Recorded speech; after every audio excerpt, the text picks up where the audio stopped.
Shalom la famille. Ce matin, nous allons méditer sur le thème « Vivre de la fidélité de Dieu ». Nous allons lire dans le psaume 13, 12, versets 1 à 3 et 6. Nous proclamons « Jusqu'à quand, Seigneur, m'oublieras-tu toujours? Jusqu'à quand me cacheras-tu ta face? Jusqu'à quand me mettrai-je en souci? Le chagrin au cœur tout le jour. Jusqu'à quand mon ennemi aura-t-il le dessus? Moi, je compte sur la fidélité. Que mon cœur jouisse de ton salut, que je chante au Seigneur pour le bien qu'il m'a fait. Parole du Seigneur, nous rendons grâce à Dieu. Shalom la famille, l'amour de Dieu le Père, la grâce de notre Seigneur Jésus-Christ et la communion du Saint-Esprit nous accompagnent au cours de cette journée. Je vous salue Marie, comblée de grâce, le Seigneur est avec vous.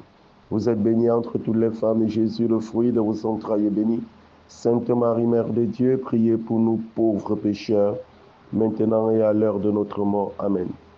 Bien-aimés dans le Seigneur, dans cette vie présente, nous expérimentons des situations périlleuses qui perdurent dans nos vies.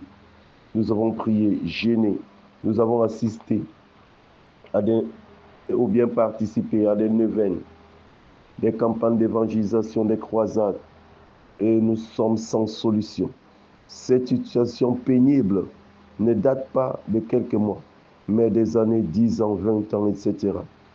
Et nous avons les cœurs qui soupirent de chagrin. Ces situations pénibles peuvent être un péché qui me rend esclave. Par exemple, la fornication, l'adultère, le commérage, l'orgueil, l'hypocrisie, la culpabilité, le mensonge, la médisance, le syncrétisme religieux. Je suis à l'église et je suis chez le marabout. Et le marabout m'a dit que si j'arrête avec la pratique occulte, je vais mourir. C'est faux. Il faut voir un prêtre et faire le cheminement de conversion, de délivrance. Dans notre famille, les hommes et les femmes ne se marient pas. Ils vivent en concubinage pour ceux qui ont fait assez. Sinon, ils sont des célibataires endurcis. Les personnes sont comme dans une marmite de dettes qui courent de génération en génération. Le père endetté, la mère endettée, les enfants sont endettés. Dans notre famille, il existe un enfant qui est comme sacrifié Maboul et les autres enfants ont des postes dans la société. Dans mon lieu de travail, je n'ai pas de promotion pourtant. Mes promotionnaires gravissent les échelons selon la convention du travail. Ou encore, je n'ai pas d'enfant alors que j'ai presque 40 ans et plus, etc. Il existe des situations dans nos vies qui peuvent nous pousser à adopter les sentiments du psalmiste dans cette prière matinale. Jusqu'à quand, Seigneur, m'oublieras-tu toujours? Nous avons l'impression que nos prières ne touchent pas le toit de la maison. Pour ne pas dire, elles ne sont pas écoutées de Dieu. Et ça perdure. Jusqu'à quand mes ennemis auront-ils le dessus sur moi? Mon ennemi peut être une personne qui me persécute dans ma maison, dans ma famille, dans l'église, au travail, ou bien une situation de chômage accru ou de misère endurcie. Bref, un malheur qui ne permet pas que je sois épanoui. Ce matin, le Seigneur te dit qu'il ne dort pas, qu'il est vivant. Contemple la nature qu'il a créée. Contemple les hommes qu'il a créés. Contemple les animaux qu'il a créés. Contemple le soleil qu'il a créé.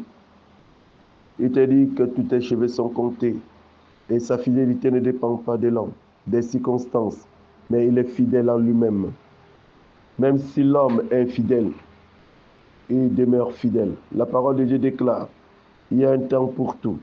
Il y a un temps pour toutes choses sous le ciel. Un temps pour enfanter, un temps pour mourir. Un temps pour planter, un temps pour arracher le plant. Un temps pour tuer, un temps pour guérir. Un temps pour saper, un temps pour bâtir. Un temps pour pleurer, un temps pour rire. Coëlec 3, 1 à 4. Jésus-Christ, vrai homme et vrai Dieu, a aussi expérimenté les deux saisons. La passion et la gloire qui commence par sa résurrection, son ascension au ciel, et il est assis auprès du Père et intercède éternellement pour nous. La fidélité de Dieu nous permet de vivre dans l'action de grâce, même lorsque tout va mal. La parole de Dieu déclare, soyez toujours joyeux. Priez sans cesse, rendez en toutes circonstances, rendez grâce en toutes circonstances, car c'est la volonté de Dieu à votre égard en Jésus-Christ. 1 Thessaloniciens chapitre 5, versets 6 à 18. Soyez toujours dans la joie, même dans les situations périlleuses. Ce n'est pas facile de vivre ainsi lorsque nous traversons des circonstances pénibles, mais c'est l'Esprit qui est en nous, qui peut nous pousser à faire cette prière pour arrêter le plan diabolique dans nos vies. Shalom la famille. Nous avons tellement pleuré grâce au sacrifice de Jésus-Christ. La saison de la résurrection est déjà là. Prends courage ce matin, car la puissance de la résurrection de Jésus-Christ opère des changements dans ta vie. Ce changement ne dépend pas de tes mérites, mais de ta foi au sacrifice de Jésus. Le salut du Seigneur est là, réjouis-toi. Sois des dons pour nos frères et sœurs, comme la très sainte Vierge Marie, Notre-Dame de la Visitation. Amen. Bien-aimé, pose la main sur le cœur, je vais prier. Merci Seigneur de localiser toutes les personnes qui sont dans la saison de la passion.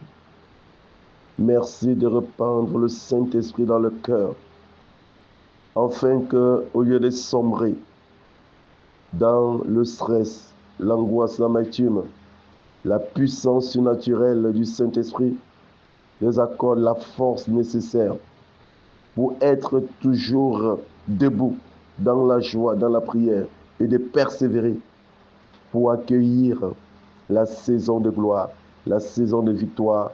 C'est au nom puissant de Jésus que j'ai prié. Amen.